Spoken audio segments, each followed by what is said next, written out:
Hey everyone, welcome to this explainer. Today, we are going to decode the staggering numbers behind TSMC's Q2 2026 earnings report and really reveal exactly what is driving their massive, unprecedented growth in the semiconductor space. All right, here's our roadmap for today. We'll hit the record-breaking Q2 highlights, check out the advanced nodes driving their growth, see exactly who's buying TSMC chips, dive into their cash flow and liquidity, and finally, look at how they're investing billions into the future. Let's jump right in. So before we drown in the raw data, let's just set the stage for a second. TSMC actually pioneered this whole pure-play foundry business model way back in 1987, meaning they don't design the chips themselves, they manufacture them with absolute precision for the biggest tech giants on Earth. TSMC is undeniably the engine of the modern semiconductor industry, and today we're taking a top-down look at exactly how they achieved these historic second quarter results.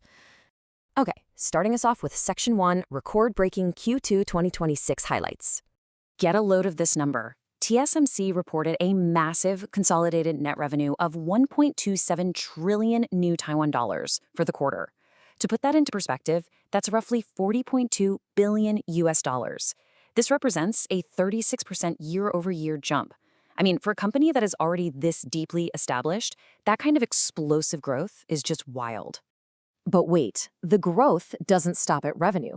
Their net income absolutely skyrocketed by 77.4% compared to the second quarter of last year, reaching over 706 billion new Taiwan dollars.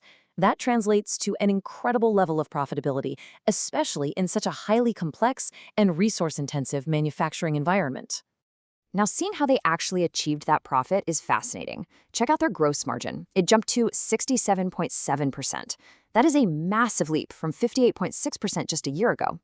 According to the report, this huge improvement was driven by a higher capacity utilization rate. Basically, their factories are running at absolute maximum efficiency, alongside some intense cost improvements. And that peak performance, it easily offset the margin dilution they experienced from expanding their newer overseas fabs. Moving right along to Section 2, advanced nodes drive massive growth.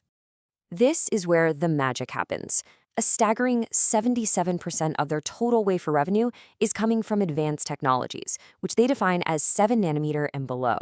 These are those microscopic, ultra-efficient chips powering your newest smartphones and the world's most advanced AI models. Just look at this breakdown.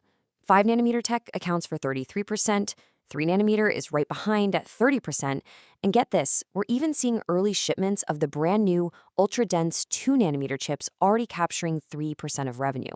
Wow. All right, Section 3. Who is buying TSMC chips? So, with all of this cutting-edge silicone rolling off the production lines, you really got to ask yourself, where are all these advanced chips actually going? Like, which specific platforms and industries are gobbling up all of this manufacturing capacity? Well, here's your answer. High-performance computing, or HPC, absolutely dominates at 66% of net revenue. What's crazy is that HPC saw a 20% sequential increase from just the first quarter, totally eclipsing the smartphone sector, which now sits at 22%. High-performance computing, think AI accelerators and those massive cloud data centers you interact with every single day. That is the absolute rocket fuel behind TSMC right now. And geographically, the map is heavily skewed. 78% of this revenue originates from customers based in North America. The rest of the world is scattered in the single digits. It's pretty clear. When the tech titans of Silicon Valley need silicon to build out the future of AI and computing, they are overwhelmingly relying on TSMC. Next up, Section 4, cash flow and liquidity. All of those sales translate to incredible liquidity.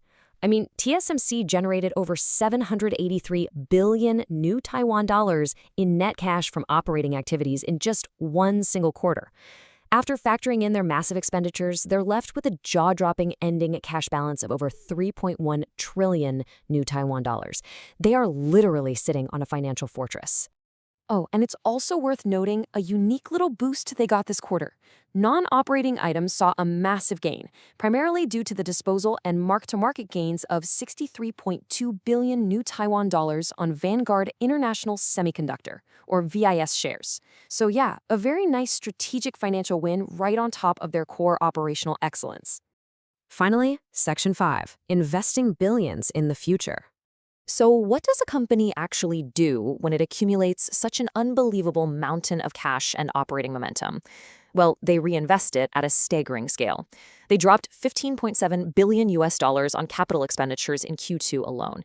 They are spending billions to expand foundries, secure the most advanced equipment, and honestly push the very limits of physics, ensuring they stay the bedrock of the global tech economy.